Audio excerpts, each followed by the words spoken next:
ఏంటండి గొడవ? రోజు ఇదో పెద్ద తొంత అయిపోయింది. ఆ అమ్మాయి అతని రెండో భార్య తెలక, మొదటి భార్య ఆరోగ్యం బాగాలేక మంచం ఎక్కింది. కేవలం తన అవసరాలు తీర్చుకోవడం కోసం ఈవిడ్ని రెండో పెళ్లి చేసుకుంది. సెక్రటేరియట్ లో గుమస్తాలే. ఆ అమ్మాయి పేరునున్న ఆ పోర్షన్ ని తన పేరు రాసిచ్చేయమంటున్నాడు, లేకపోతే విడాకులు ఇస్తానని బెదిరిస్తున్నాడు. ఆ అమ్మాయికి ఏమో ఉన్న ఈ పోర్షన్ కూడా రాసిచ్చేస్తే అసలు తను చూసుకుంటాడో చూసుకోడు అని భయం. అది గొడవ. ఆవిడతను వదిలేచ్చు కదా. సెంటిమెంట్ పతియే ప్రత్యక్ష దైవం.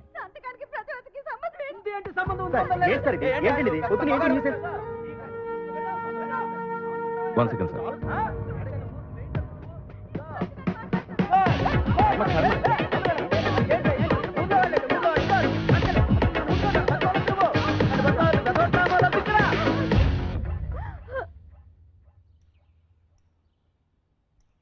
ఏంటి?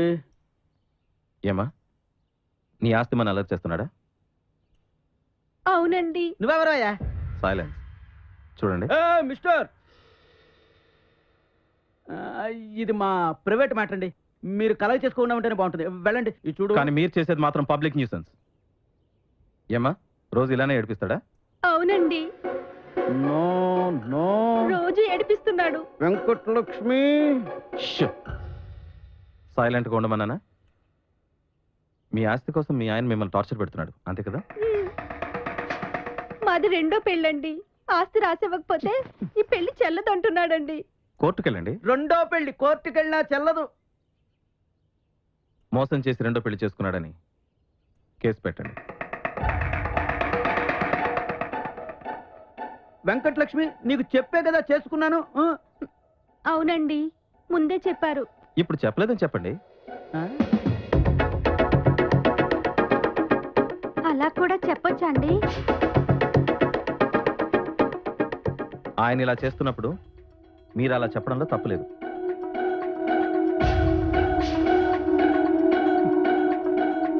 ఎవడే వీడెవడే? ఎంత కాలం నుంచి జరుగుతుంది? ముందు చెప్పు. ముందు ఆ చెత్త నోరు మూస్తావా? ఈయనకిలా కదండి. మీరు నాతో రండి, చెప్తాను. రండి రండి, మీరు రండి, నేను చెప్తున్నాగా. Please please com. ఎక్కడికి? ఎక్కడికి?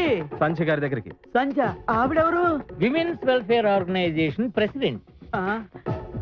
ఇలాంటి కేసులు దొరికితే మామూలుగా వదలదావిడ, జైల్లో తోయించి బెండు తీయించేస్తుంది. ఆవిడ దగ్గరకా? ఆవిడ దగ్గరికేనండి. ఆమె అయితే నేను కరెక్ట్ గా సమాధానం చెప్తుంది. మీరు పదండి, వెళ్దాం. పదండి. వద్దే, ఇదిగో మన ప్రాబ్లం పబ్లిక్ చేసుకుంటే బాగుంటది. ఎవరండి ఎవరండి ఇన్ని రోజులు పబ్లిక్ చేసింది? మీరు కదా? అలా అడగండి, అలా అడగండి. ఏమిటండి ముందు మీరు లుంగి సరిగ్గా కట్టుకోండి. మీరు పదండి, చెప్తాను. ఏమే అని సమాధానం చెప్పినప్పుడు మారిపోతాడు. ప్లీజ్ ముందు ఇలా గొడవ చేయకుండా ఉంటారా? ఉంటానే బాబు. అడగలే.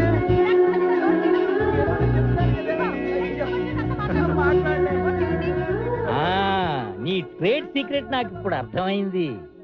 ఎదుటివాడి సైకాలజీ మీద ప్లే చేస్తావన్నమాట. ఎనీవే, తెలుసుకున్నారు కదా. ప్రతి మనిషిలోనూ స్ట్రాంగ్ పాయింట్లు, వీక్ పాయింట్లు రెండూ ఉంటాయి. వీడి స్ట్రాంగ్ పాయింట్ ఎడారిలోనైనా బతకగలడు. అందుకే ఒక చిన్న పాన్ డబ్బా నుంచి పెద్ద బిజినెస్ మ్యాన్ అయ్యాడు. వీడి వీక్ పాయింట్ మూఢనమ్మకం. సో మనం అదే మూఢనమ్మకం నుంచి వీడిని నరుక్కుంటూ రావాలి. ఓకే?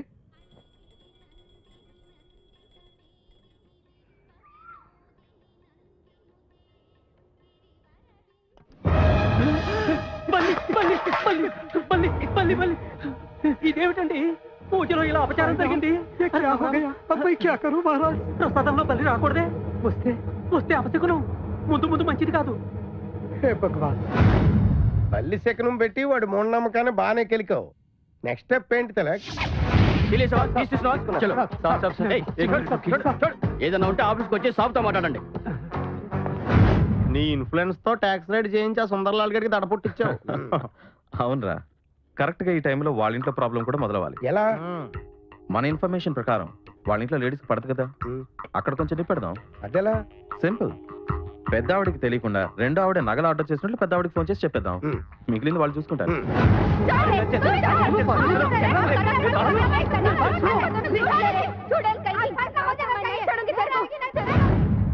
అసలు ఈ గొడవలకి ఆ మార్వాడితో ఇల్లు ఖాళీ చేయించడానికి లింక్ ఎలా ఆడతావు బావా?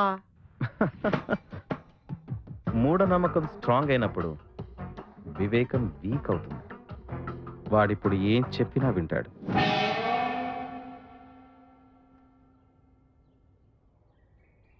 ఎక్స్క్యూజ్ మీ, కొంచెం అటు జరుగుతారా? అక్కడ జగ ఉంది కదా, మా జాకర్ బయటియే. అది ఆగ్నేయం, అక్కడ కూర్చుంటే మనశ్శాంతి ఉండదు. ఠీక్ హై. Thank you. కొంచెం పట్టింపులు ఎక్కువ.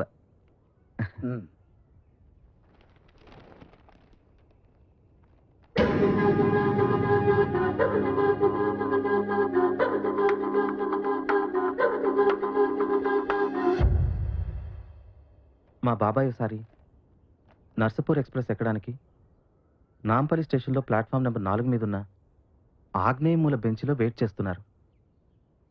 పక్కనే వెళ్తున్న కూలీ తల మీద నుంచి పెట్టి జారి బాబాయ్ తల మీద పడింది. అంతే. ఆ.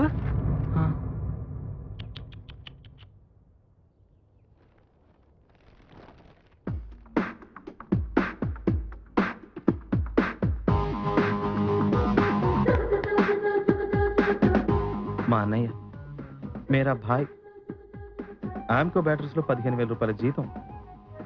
ఒక్కసారి ఆగ్నేయ మూలకి సీట్ షిఫ్ట్ చేశారు. అంతే. वो भी गया? నై, జాబ్ గయా.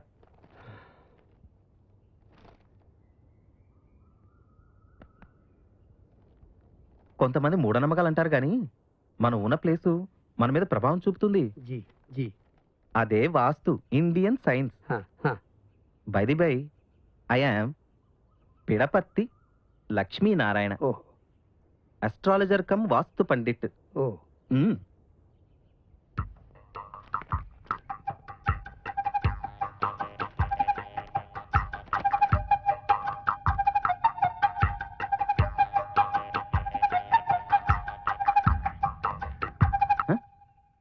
చెప్పండి.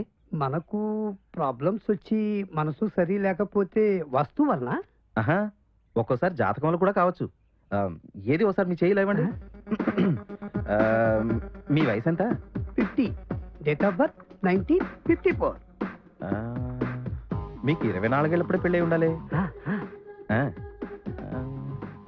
మీకు 40 సంవత్సరాలు ఉన్నప్పుడు అంటే 1994లో నష్టం జరిగి లాభం వచ్చి ఉండాలి. బట్టల షాప్ తగలపే కాలిపోయి ఇన్సూరెన్స్ బాగా వచ్చింది. ఆ, ఆ, ఆ. ఇప్పుడు మీరు కోటీశ్వర్లే ఉండాలి. లేదు మహారాజ్, 5 ఏళ్ల నుంచి ఇక్కడనే ఉన్నాను. అందులో ఈ మధ్య అన్ని కష్టాలే. కుటుంబంలో గొడవలు అవుతున్నాయి. బిజినెస్ లో income tax raid. Income tax రైడా? ఎప్పుడు? ప్రసాదంలో బల్లి వచ్చిన తర్వాత. ప్రసాదంలో బల్లా? హౌ మహారాజ్.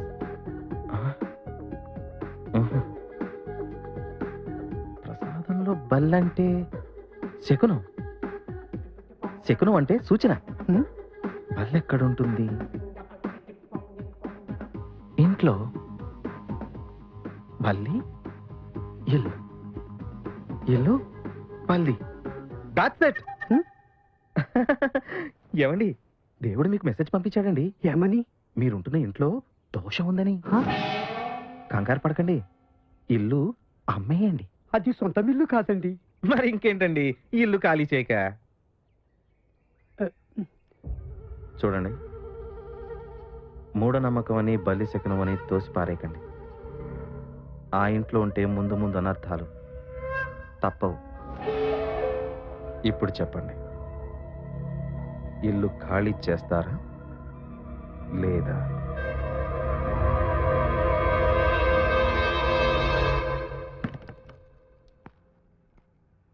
మీ తాళం. Ram Ram. 1 minute. Key chain మాది. రామ్ రామ్.